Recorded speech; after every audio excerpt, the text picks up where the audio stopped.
Welcome to the series of lectures on digital marketing and e-commerce.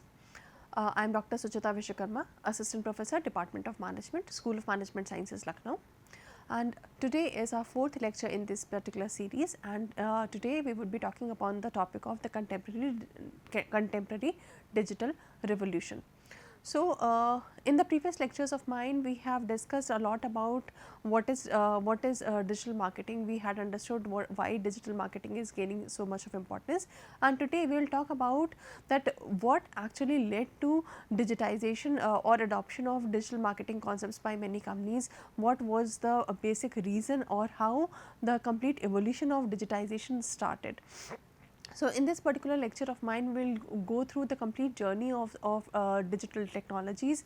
We will understand that how and when everything digital technologies got invented, how companies started adopting it for their in their daily activities, and how they ultimately got forced unconsciously because of the competition and because of the so much of acceptability by the consumers and by every individual in the world. So, let us have a look. So, let us understand the topic of digital revolution first. Now, what do we mean by digital? So, basically digital describes any electronic kind of device or any electronic technology that generates, stores and processes data. And there is a difference between, if you might have heard earlier about a concept called analog.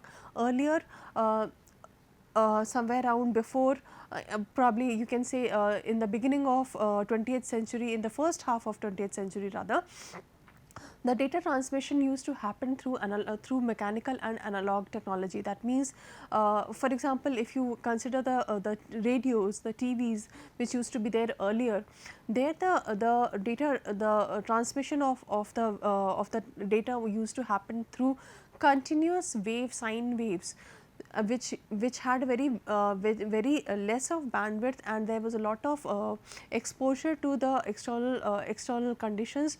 So, you might have experienced in earlier during your childhood that while watching TV, if there suddenly rain starts or something, thunder starts, then probably you might miss the quality of the picture and you might not receive the signals and such kind of thing.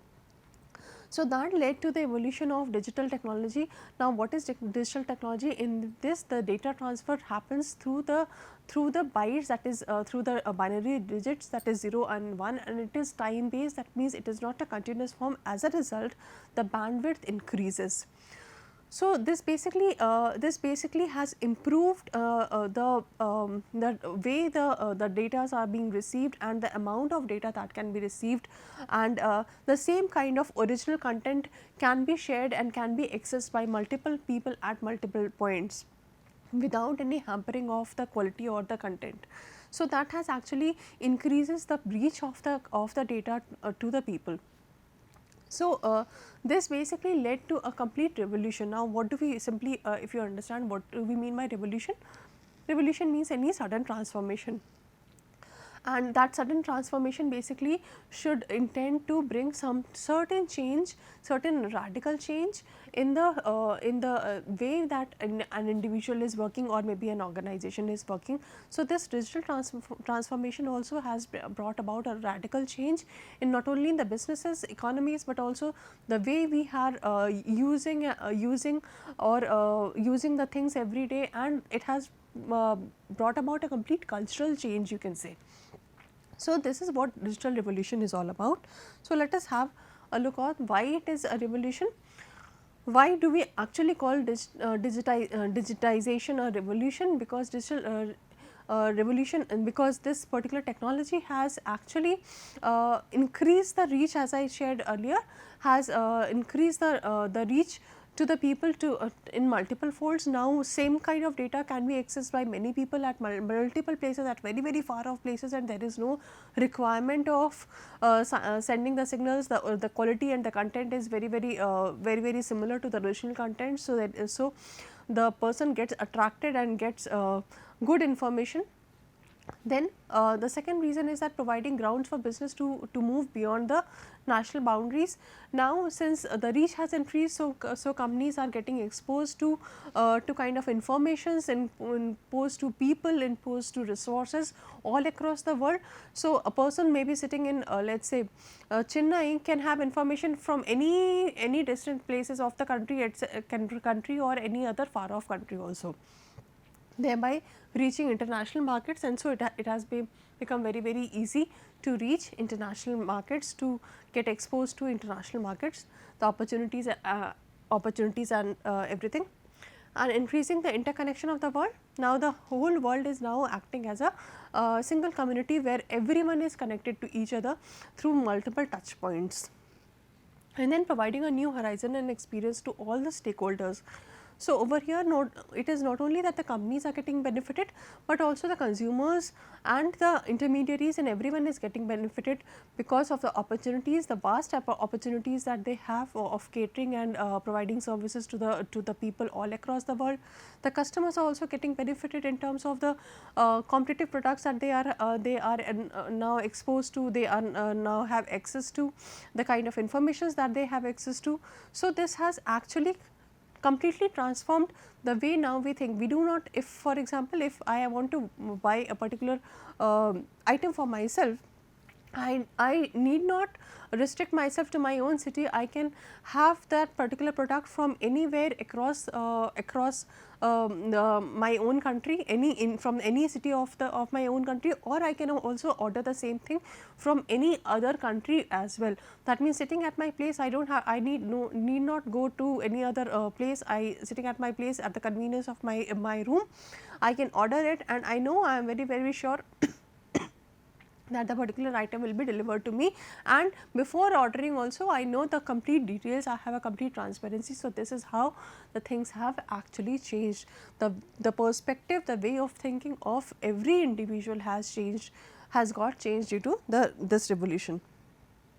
So now let us have a close look of how and when this digitization came, the concept got introduced, and let us also have a look that from when these inventions related to the digital technologies started. So as you can see from this particular figure, it started in the later half of the 20th century.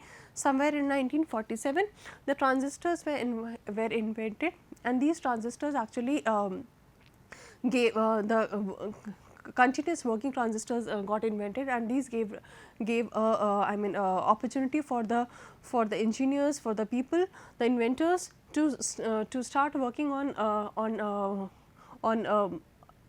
devices such as computers, and they started working on computers and all. And then the in 1951, the first commercial available computer was released, which was doing only simple arithmetic and data handling. So these transistors had a lot of data storage capacity, which led to the development of simple computers. And then in 1971, Ray Tomlinson sent the first email which wrote QWERTY top, and this particular email he had sent himself, and that was again a very big revolution when he realized that something like this, something like a message can be sent to people. However, he sent it to himself, but then that was a big change. And then in 72, gaming consoles came up. Then you can further on see that in 1984, the first mobile was launched. The first mobile was launched by Motorola. Though this was an analog kind of mobile, but then the first digital mobile came somewhere around 1980s, and this particular mobile was not commercialized, but then later on the digital mobiles using 2G concept got commercialized somewhere around in later 1980s. Then the fully digital camera was also released in 1988. You might be knowing that Kodak was the first company to come with the digital camera concept. However, there was a big failure with the Kodak, that they did not came up with they did not actually showed that they have actually evolved the concept of digital cameras. But then the competing companies came up with a digital camera, and the storage capacity of those digital cameras was only 10 photos then. However, it involved it then improved further. Then in 1992 you can see the commercial dial up internet became very prominent, and the first uh, internet, that was ARPANET, was also launched. Then in 1999 the Bluetooth technology was introduced in the world. And this also further revolutionized the concept of connectivity of the various devices without any wires and so. And then in 2000 broadbands were first introduced in UK, which made the access to internet very fast. And then later on in 2003 the Skype got launched, where people had the access through this. The people got the power to connect to people through not only audios but videos also, videos and live photographs and everything. And then in 2004 the Facebook was born, and which was a big revolution in case of social media. However, before Facebook also there were certain other social media applications which were available like Orkut and so, but they were not so much popular. But then Facebook actually revolutionized and made a lot of penetration, and basically people started knowing and using Facebook dramatically. Then in 2005 YouTube was launched with a video of site co-founder, and then this happened. And then in 2007 the phone was launched with a smartphone.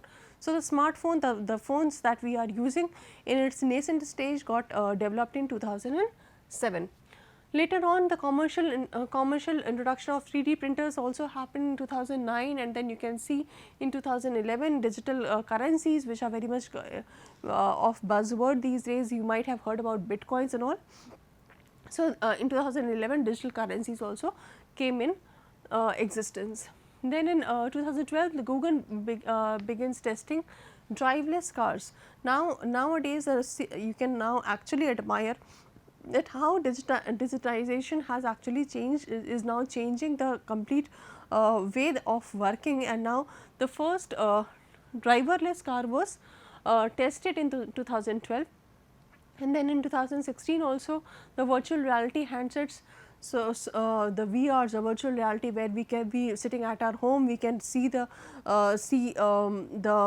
things that are happening. We can experience the adventures sitting at our home as if that we are sitting in the same environment. And so virtual reality got, and in present day also there are a lot of things that have already started. You might have heard about the concept of AI, cloud computing, and then big data, obviously, and all these are coming up. So there are a lot of changes that are happening. So all of this, all the digital inventions and digital evolutions not only help the inventors but and the consumers, but also change the working style of organizations. Now let us have a slightly more closer look. In 1978 the first spam message was sent by Gary Checker. So he was the first person. Gary Checker was the first person who sent the first commercial email, which was sent as a spam message. And since this was sent through ARPANET, that is the first internet connection, the first UK based USA based government network. So over there you can see that this was restricted, it had a restricted reach, so it went into spam. Sorry. Then in 1982 the first e-commerce site was launched. The first e-commerce site was launched by the Boston Computer Exchange. And then in 1988 the first BEG, that is in 1988 the BBs and the Telnet were the primary mode of communication. On May 24th a user named Rob Noah Mas posted a message called "Help Me," asking for donation for his college. So this was the first official message which was sent across to people for asking for donations, and this was again found to be a big success. In 1993 the Mosaic, the graphical browser, was the first internet browser that allowed images to be displayed along with the text. So this was again a big revolution, where the images also could be displayed along with the text. And then in 1994 the first banner ad came up, and the Wired magazine gets the award of selling the first space on the internet, and the digital advertising came into existence from this particular era, working with a selection of brand including AT&T, Volvo, Zima, IMB. Banner ads were launched in 1994.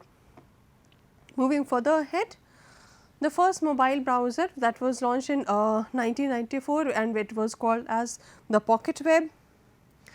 In 1995, the rise of e-commerce led to the growth and growth of eBay and Amazon. They were first launched, and Amazon, as we all know, that it was first and the earliest BBS based store, bookstore. Then in 1996, the first free email accounts were opened for all the people, and this was through Hotmail. Hotmail came into existence, and then in 1998, the Yahoo, MSN, Google and Yahoo both launched the search engine to discover rapidly growing information on internet.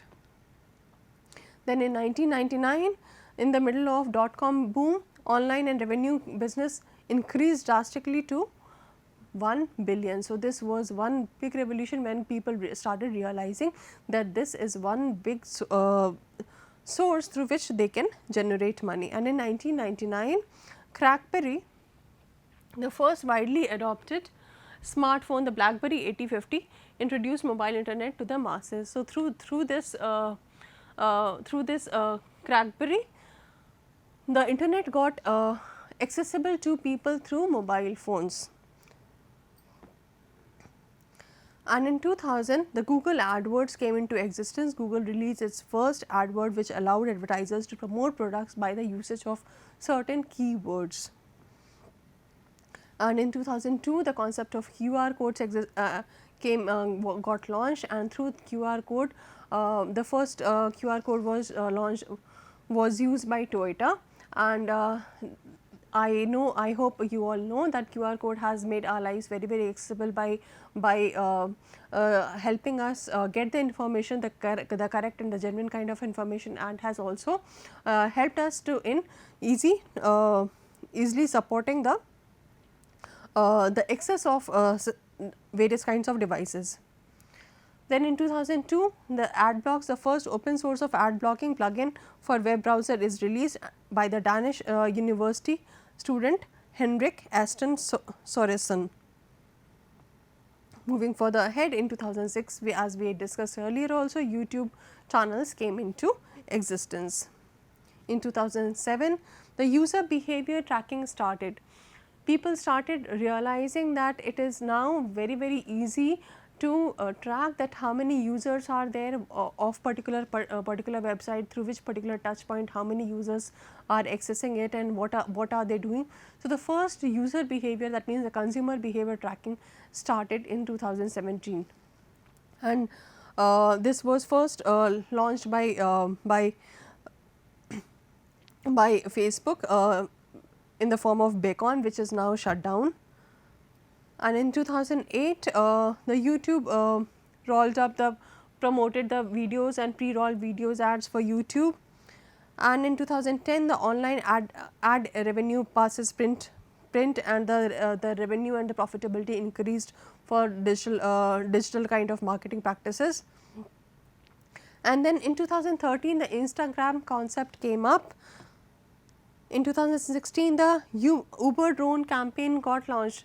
So, it was Uber, and then it was Uber used the definitely unique method of using drones to suspend carpooling advertisements, and they were the first companies to use this on a commercial basis. And then in 2017, online advertising revenue passes television ad spends.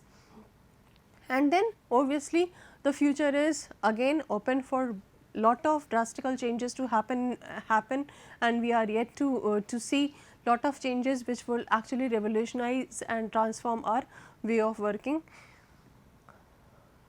So, now let us also have a look of the internet users across the world. You can see that the number of internet users in 2005 was merely somewhere around 1.2 billion users, while it by 2019 only it has increased to approximately 4 billion users. Now, you can see the kind of change that has happened. It has almost increased for fourfolds. That means nowadays, if you see the recent data, if you go across, somewhere around more than 60% of the world's population are using internet. So, this is the kind of penetration that the internet has and the reach that it has. So, now you can actually understand and compare and also realize that such a reach is not possible by any other kind of media, any other kind of technology. So, if 60% of the population is using internet, then obviously the company has a lot of opportunity to get a hold on and to make their products available and their services available and the information available to such a wide range of people. Now, moving ahead, let us also see the active internet. This is what we were talking about, the 60% of the world. Now, let us also have a look on the active internet users in India. In India, the active number of users from 2017 to 2020 has grown from 250 billions to 323. That means the 55% population were using urban population were using internet in 2017, which has gone up to 67%. However, the percentage of growth rate has decreased in between 2019 and 20, which could be the impact of various reasons like COVID and also. And over here also you can see that in the rural population also the rate of internet users has been not very the percentage growth rate has not been very I mean encouraging, but then the overall absolute, if you consider, the growth has increased from 2017 to 2020, which has increased from 134 so 15% to 31% from 2017 to 2020. Now, let us also have a look on the technology adoptions in India. In India, India is considered to be the globally number one in terms of the people enrolled in world's largest unique digital identity program. So, India is one of those countries which have most of the enrolled unique digitally connected people. India is also ranked number 2 in various other reasons, other aspects. That means it has approximately 12.3 billion app downloads in 2018. Then it had 1.17 billion wireless phone subscribers, also 560 million of internet subscribers, also 354 million of smartphone device users as well, and 294 million of users engaged socially. So, it is not only the world, but also India is getting impacted and taking the opportunity of digitizing itself. All the individuals, all the citizens of the country are also taking the benefit of digital revolution. Let us also see for a few more data. Now, you can see that how the number of smartphone users are also increasing day by day. The number of cashless transactions has also increased from 2014. This particular data has been shared for the year 2014 to 2018. So, the total number of internet users have also gone up. The number of cashless transactions have also gone up. The monthly data consumption of the people has also gone up drastically, and monthly data price has also gone down. That means with the decrease of the prices of the internet, the people have started using it more, and even it has been now been able to be economical enough to be accessible by all the rural segment also, or the lower income bracket also. Now, coming on the 5G network, if you see, we are hearing nowadays a lot of buzz on the 5G network. Now, what 5G is? Basically, it is again a new new evolution to in the technology, where we feel that yes, coming of the 5G will actually revolutionize the world and will change the way the bandwidth will further increase, the way that we are using the technology will further increase, the storage will also increase, and storage is though not a problem, because nowadays we are using the clouds as a storage hub. So, that is not a problem, but then this will actually lead to increased penetration level of technology to the lower bottom of the pyramid also, and then it will also help in digitization of various kind of other devices like the cars, the trains and everything. The coverage and adoption of 5G you can see that the 5G is it is predicted that it has already been seen that the 5G has already been started being accepted by approximately 300 million of people across the world in 2019, which is expected to go up by somewhere around 1500 million users by 2025. That means the acceptability level and the adoption level of 5G is pretty high. You can see the market share of 2020 market share of all these 2G, 3G and 4G and 5G technologies, which is as forecasted from 2015 to 2025, and you can see how 2Gs will have a decline, but then 3G, 4G, 3G is going to be stagnant. The 4G is already on a big boom, where people have already started adopting the 4G technology because of the convenience, because of the quality that it provides us, and obviously 5G will also, as soon as it gets launched in the various countries, it will very soon get started to be accepted by most of the people.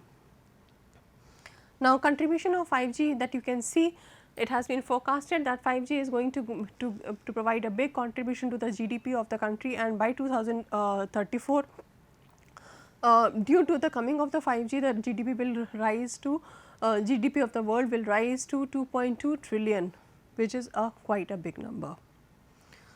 The contribution of digitization in the Indian economy is also seen very high. You can see how companies are actually feeling that in every sector that there is a lot of scope of digitization, and this digital revolution can bring a lot of change, lot of positive change, lot of revenue generation can increase, the productivity and the efficiency of all the sectors can increase by the coming of digital technology. So, you can see how the different sectors of the Indian economy are getting impacted by the digitization. So, for further details you can go to these references, and I am sure this particular lecture of mine would have been a knowledge gaining session for all of you, and you would be interested to see it further. So, thank you students.